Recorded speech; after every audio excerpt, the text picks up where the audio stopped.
अगर भारत की किसी चीज का भी भय है तो बस एक चीज का भय है। यहां तुम कुछ कर नहीं सकते, यहां कर सकते हो फ्यूचर में, लेकिन ये फ्यूचर की जो धारा है वो प्रेजेंट से जुड़ी। बहुत बड़ा फॉर्मूला है ये। परिवर्तन की कोई उम्र नहीं होती, तो बड़ा टाइम लगेगा, कुछ नहीं लगेगा। कहते हैं योग शुरू करें 27 साल उम्र हो गई, तो कौन सी उम्र हो गई? अध्यात्म परंपरा से लगाओ, ज्ञान परंपरा से लगाओ, ध्यान परंपरा से लगाओ। और एक बड़ी जबरदस्त बात कही नेताजी ने। उन्होंने कहा हमने टेंस को 3 पार्ट में किया, पास्ट, प्रेजेंट और फ्यूचर।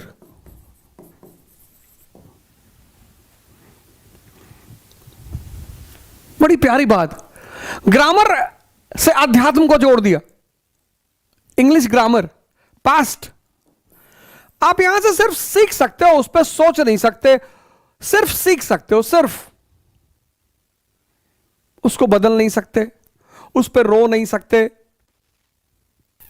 और अगर उसे निरंतर याद करते हो तो तुम्हारा प्रेजेंट, क्या वर्ड है प्रेजेंट, प्रेजेंट का एक मतलब गिफ्ट भी होता है।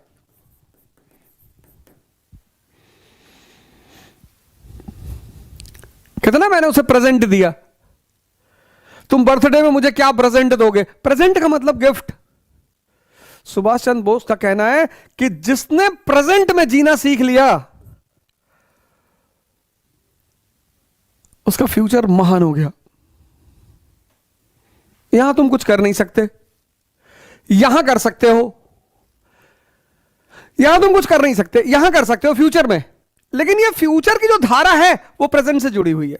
जैसे मैंने बहुत सारे युवाओं को देखा, बहुत सारे युवाओं से मुलाकात होती रहती है लगभग ऑल ओवर इंडिया में। वो इस बात को लेकर परेशान है कि ध्यान शुरू करेंगे बड़ा टाइम लगेगा, कुछ नहीं लगेगा। कहते हैं योग शुरू करें 27 साल उम्र हो गई, तो कौन सी उम्र हो गई? तो कौन सी उम्र हो गई? 30 साल उम्र हो गई, तो परिवर्तन की कोई उम्र नहीं होती।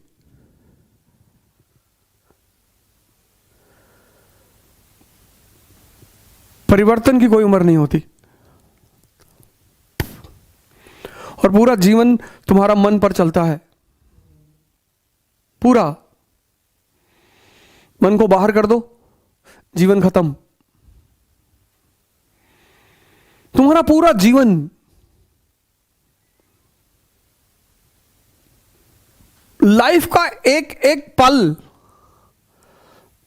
मन के सहारे चलता है। और अगर वही कमजोर हो गया तो बोलते प्रेजेंट। ध्यान भी तो यही है, प्रेजेंट में रहना। सुभाष चंद्र बोस का कहना था कि जिस भी युवा ने अपने प्रेजेंट को देख लिया, learning is a slow process. चाहे साइकिल सीखना हो, ध्यान सीखना हो, कार ड्राइविंग सीखना हो, पढ़ना सीखना हो, कुछ भी अगर सीखना है तो प्रोसेस स्लो होगी। जब वो प्रोसेस स्लो होगी तो तुम्हें लगेगा कि बहुत टाइम जा रहा है। नहीं, कुछ नहीं जा रहा है, क्योंकि एक बार जब तुम सीख गए तो इतनी स्पीड पकड़ोगे। तुम अगर याद करो, जब तुमने कार चलाना सीखा,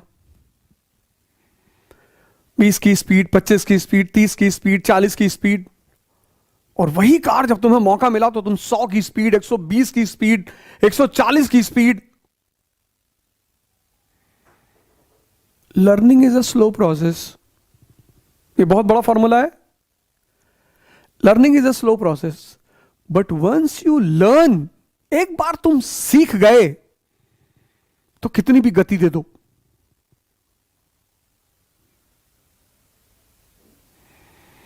बहुत बड़ा फॉर्मूला है ये, कि एक बार तुम सीख गए तो तुम कितनी भी गति दे दो, फिर तो तुम्हारे ऊपर।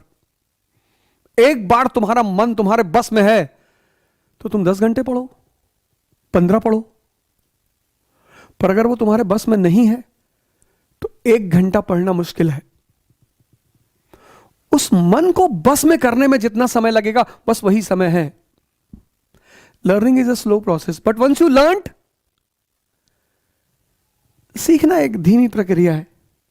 लेकिन सीखने के बाद गति दी जा सकती है, और सीखने की कोई उम्र नहीं होती।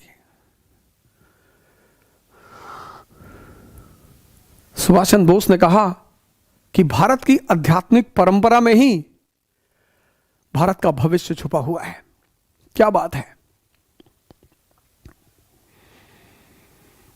सुभाष चंद्र बोस ने कहा कि भारत की आध्यात्मिक परंपरा में भारत का भविष्य छिपा हुआ है।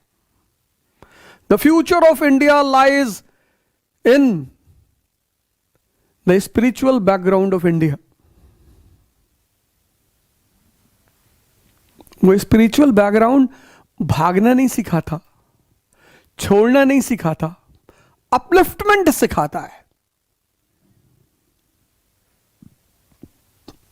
मैं बार बार ये बात कहता हूं कि भारत की ध्यान परंपरा को इतना बदनाम किया गया है, इतना, क्योंकि पूरी दुनिया को पता है कि एक बार इस देश एक सुभाष चंद्र बोस ने पश्चिम को हिला दिया, एक। तो सोचो अगर ऐसे 10 करोड़ युवा हो गए भारत में, फिर पश्चिम को अगर भारत की किसी चीज से डर लगता है तो भारत की ध्यान परंपरा से डर लगता है, और किसी चीज से डर नहीं लगता उसको। अगर भारत की किसी चीज का भी भय है तो बस एक चीज का भय है, भारत की ध्यान परंपरा का भय। आओ मिलकर एक नए भारत का निर्माण करें। जय हिंद।